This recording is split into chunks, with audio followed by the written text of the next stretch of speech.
tutorial, we're going to take a look at drawing clouds with chalk pastels or soft pastels. I'm working on toned brown paper, and the first thing I'm going to do is define my sky. When you're working with pastels, you want to approach it like painting. So I'm going to start with the area that's the furthest away, and in this case it's the sky, and then I'm going to work downward from there to the areas that are closer. So I start with just a dark blue and bring that value down, and then I'm going to take a light blue and work my way up in kind of a mid-tone blue in between, and then I'm just going to use my fingers to kind of smear everything together. Next thing I'm going to do is I'm going to take white and just go along the bottom of the horizon and bring a little bit of lightness up to the top. Now I want the top part to be a little bit darker, so I'm going to grab a brown and I'm going to add that to the blue, and what that's going to do is make a natural darker tone. And I'm going to blend that in again with my fingers. And I went back over it again with a little bit of blue just to give it a cooler feel. And I'm going to give a little bit of an indication of atmosphere by adding a little bit of light blue on top of that. Now I'm ready to start adding my clouds, and as I said before, I'm going to work from what's furthest away to what's closest. So I'm going to start with the clouds that are off in the distance. And I'm just using white here, and I'm going to have areas where the white is more concentrated and areas where it's less concentrated. The less concentrated areas are going to naturally make a little bit of shadow because clouds are three-dimensional forms. Here I'm accentuating it with a little bit of blue and a little bit of gray, and the reason why I'm using the blue with the gray is because the gray I have is kind of a warm gray and you want kind of a cool gray for your clouds. Now that I've got a good indication of the clouds in the background, I'm going to start working on the clouds that are closer to the viewer in the foreground. It's not technically the foreground, but just a little bit closer to the viewer.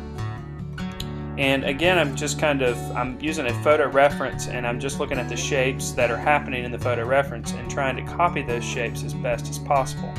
And in my photo reference, I noticed that some of the clouds kind of break apart from some of the other ones, so we'll have some flying up there in the air. Now, like I said before, clouds are three-dimensional objects, so they're going to have a highlighted side and they're going to have a shadowed side as well.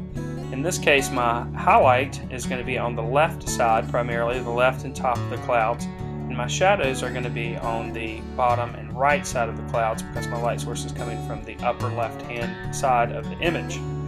I'm going back now with some dark blue to kind of create some more of those shadowed areas in the clouds, and again with the gray. And at this point in time, I'm just basically putting down color, doing a little bit of blending with my fingers, but not too much. Just trying to locate the colors that I see in my reference and put those colors in my drawing.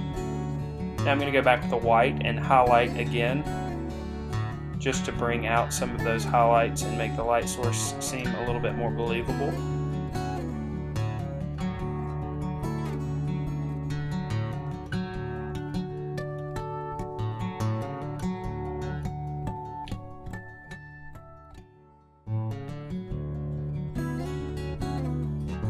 Now I'm going to take some of that white and kind of let it go in a horizontal direction towards the bottom of the clouds here and there to make the base of the cloud seem a little bit flatter.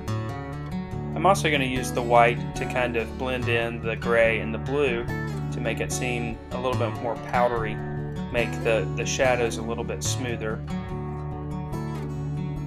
And this is really going to make our clouds seem a lot more realistic. Now I'm ready to move on to the foreground, create some contrast between the sky and the ground. And in this case it's a mountain scene, so I'm going to start with some purple off in the distance. I'm going to accentuate that with a little bit of blue. Smear it in just a slight bit, and then I'm going to add some white to that to create some atmosphere. Now I'm going to take the base tone of some brown and create the shapes of the mountains that are closer to the viewer. I'll also smear that in as I go. You can see just by adding this, our clouds and sky are starting to pop, creating that contrast that we need for the clouds to be representational. Now I'm going to take a little bit of yellow-green, go over the top of that brown to create a little bit of an illusion of grass.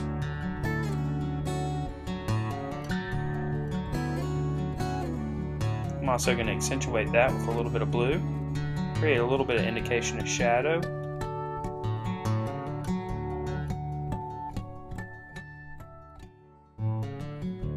create some highlights with a little bit of the white, keeping in mind that my light source is coming from the left side.